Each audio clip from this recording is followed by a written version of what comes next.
Okay, so these were the two books that I used kind of as the spine. So this is the curriculum portion for Men of the Mississippi. This is a great old library copy. And we read through this last year when my sons were in fourth and third grade. This curriculum is for second through third, but this was pretty, I mean, I thought it was sufficient for my fourth grader. Like, this is the hardest one, if you will, of the Holling C. Hollings books.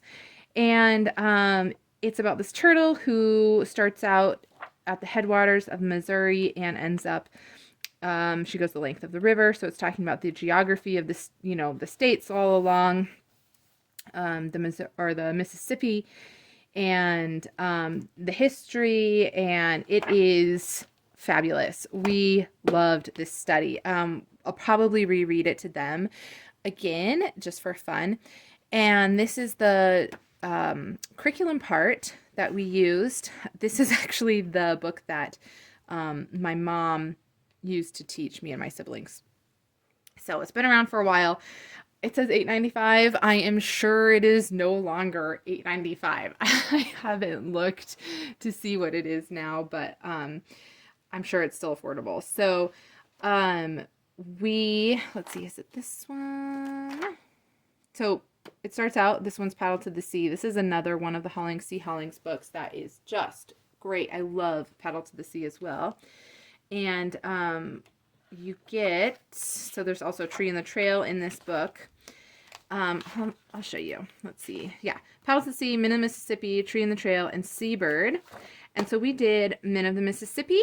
And I treated this as a menu. It was broken into lessons. I treated each lesson as a menu, and we pick and chose what we were able to do, what made sense for our family, what they were kind of interested in. There were some things I'm like, oh, I'm going to get some serious pushback for trying to do that. And I just didn't feel like dealing with that pushback. So we skipped some of those things. And there are some other books in here that they're listed as resources. This one was really, really good. The Explorations of Pere Marquette. At the time, we lived in Maryland, and they have a fantastic library system, and we were able to source it. We were able to find that book in their library system. So I know, you could maybe do an interlibrary loan. I don't know, but it was such a great accompaniment to this unit. So there's also a lot of map work, and it will tell you to, on a map, label Canada, the Great Lakes. So you could either, if you wanted to do this really inexpensively, you could do your own map, obviously going online and finding one. But what I did is the publishers of this, they have maps that you can purchase. So this is the Minn of the Mississippi map. And it's great paper, has the pretty border. So this is what we chose to do. We used one of these. And I want to say like maybe for 4 maps, you could purchase a pack. And I think it was like $15, $12, something like that. So that's what we did. And then this was our map. This is what we chose. So we kind of came up with a color scheme because this was something that I wanted to keep for my sons. I wanted to keep this as on our wall as a memory. There's all kinds of mistakes on here. I'm sure, you might be able to see some of them if you look hard. But all the mistakes are just so sweet and so dear, and really good memories. So some of the curriculum was, that you do your map work and, labeling Canada, the Great Lakes, and then, there's also defining of words, that kind of thing. So this one was great. We've done Paddle to the Sea. We've also done Tree in the Trail. I did them too early with them though, and they don't remember them. So we're gonna go back through and just redo them, kind of for fun, because Minn is such a dear story to us now. So the other thing that I did, this was written obviously kind of like pre-internet. Let's see, I don't remember when the internet was invented. But there are no links in this. So what I did is I hopped on YouTube, and there are a ton of resources for finding out about snapping turtles. I will leave one of our favorite channels in the description box. It was fantastic. So sometimes all we would do is maybe we did our map work and we were working on, defining some words, looking them up. And then maybe we just watched one of these YouTube videos, and it was great. Like, it made it come alive even more for us. So the other thing I had them do is for like the defining our map work or defining our words. I just went ahead and I got their, I'm covering up my son's name. I flipped ahead and looked up all the terms that they were going to be looking up.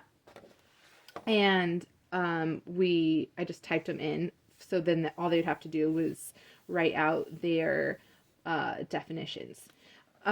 So that was something that we did. And then also we were able to, I think I found this, I don't know, online, some free thing. And so he just labeled and talked a little bit about, he wrote out in his cute little sketch, or, chicken scratch, he wrote out his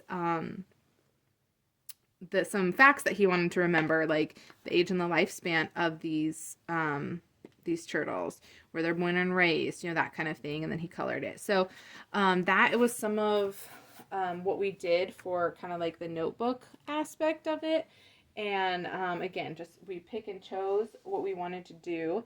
And then this was when we were in Maryland too. We were out hiking around, and we found this turtle shell totally empty, and like this stuff, I don't even know what this is called, but this was flaking off. And so we saved this, and it stays with Minn stuff. This is the shell of a box turtle, not a snapping turtle, and Minn was the snapping turtle. But it was just great. Lots of positive memories around that. The other thing that we were able to do was we were moving cross country from Maryland back to Montana. And we finished this study because I wanted to stop at the Mississippi. And so we stopped, and these were some of the treasures that we found along the Mississippi. And I'm sure if you live along the Mississippi, you're like, yeah, those are gnarly and just, totally normal. But of course, to us, they were treasures. And in the story, it talks about some of the trash in the Mississippi, the things that have been lost in the river over time. And so they found, I don't know, maybe a plate or something from somebody going up and down, and a rock. So anyway, so that was, this stuff will stay with our Minn of the Mississippi stuff, and just as some family treasures. But I have heard of some homeschoolers getting together, and if they live in a certain part of the country, they'll swap some of these things. So maybe you lived along the Mississippi, and you could collect some of these things and send them to a family who lives maybe on the Pacific coast or the Atlantic coast.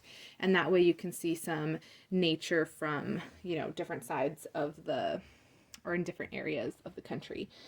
So that was what we did for Minn of the Mississippi, and kind of what it looked like for us. And while there was a lot of academics that happened, there was also a lot of memories that were made.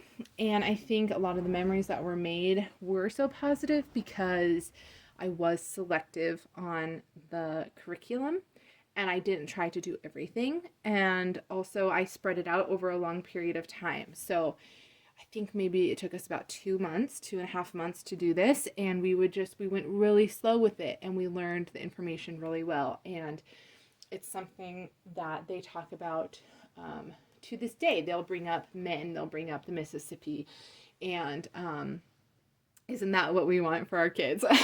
We want them to love school, to love learning, and to just have these positive memories associated with their education. So hopefully that answered some questions, and you found that helpful, and you found something that will work for you and your family. And I'm going to go give my best to my family right now, and I hope you do too. We'll talk next time. Bye.